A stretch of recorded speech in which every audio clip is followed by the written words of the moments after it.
السلام عليكم ورحمة الله وبركاته. ازيكم؟ عاملين ايه؟ كل تمام كويس زي الفل. طمنوني عليكم. آه يعني في حاجة او ممكن يعني رسالة بسيطة لكم كلكم. يعني ما تغلطوش تاني، ما تغلطوش تاني. انا شفت كتير من الناس اللي بيردوا عليا، بيحاولوا باللغة الإنجليزية في الكتابة، يعني كتاب اللغة الإنجليزية، بس الرد غلط. آه ممكن بالتفكير او بعقلية العربي ده ينفع، بس بالاندونيسي بقى ما ينفعش. من ناحية المعنى صح، بس في استخدامها يوميا احنا ما بنقولهاش كاندونيسي. يعني مثلا كيف حالك، او ممكن اكبر. الرد الطبيعي يعني يا بايك، بايك الحمد لله. واللي بعده يعني بالعربي الحمد لله كويس، وانت صح كده ها. يعني انا اسالك تاني اهو، انا برد عليك او اسالك تاني، وانت ازيك يعني.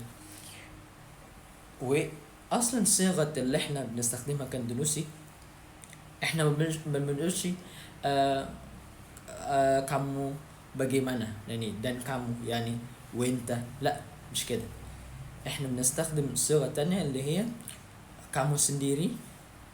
kamu sendiri يعني وانت نفسك، يعني kamu sendiri بايك.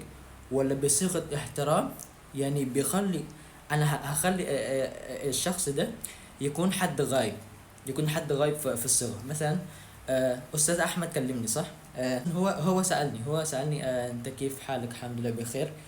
وانا ممكن اساله كرد يعني آه الحمد لله بايك. استاذ احمد سنديري، استاذ احمد سنديري، استاذ احمد سنديري يعني استاذ احمد سنديري، استاذ احمد لوحده، استاذ احمد ذات نفسه بخير. يعني انا بخلي الصيغة ديت او الضمير يكون ضمير غائب احتراما، وصيغة معروفة جدا للاندونيسيين عامة. يعني فلو حد سألني هرد عليه كده يعني هملكوا بايك kamu sendiri. اما انت لوحدك، انت لنفسك، انت نفسك يعني kamu sendiri. ولا اسم شخص ذات نفسه يعني.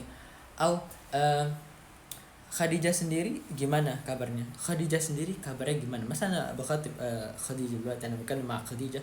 ف يعني أقول خديجة sendiri gimana؟ يعني خديجة sendiri sehat، خديجة sendiri baik. كده الرد الطبيعي الأصلي اللي احنا بنستخدمه كاندلسي. يعني فما تغلطوش تاني. ممكن مفيش حد قال لكم الكلام ده قبل كده، فأنا وضحت لكم، فما تغلطوش تاني. عافاكم خوتي، عافاكم. الصراحة الشيء اللي كان الصراحة. ودمتم في امان الله ورعايته. ولو في اسئلة تانية اكتبوا لي في الكومنتس. لو عايزين يتعلموا اسرع وايه واسهل، هبسطها لكم المواضيع والكورس ديت في الكورس بتاعي ان شاء الله. الرابط لسه مفتوح لاي حد اللي عايز يتعلم. سجلوا النهارده تعلموا معايا. دمتم في امان الله ورعايته.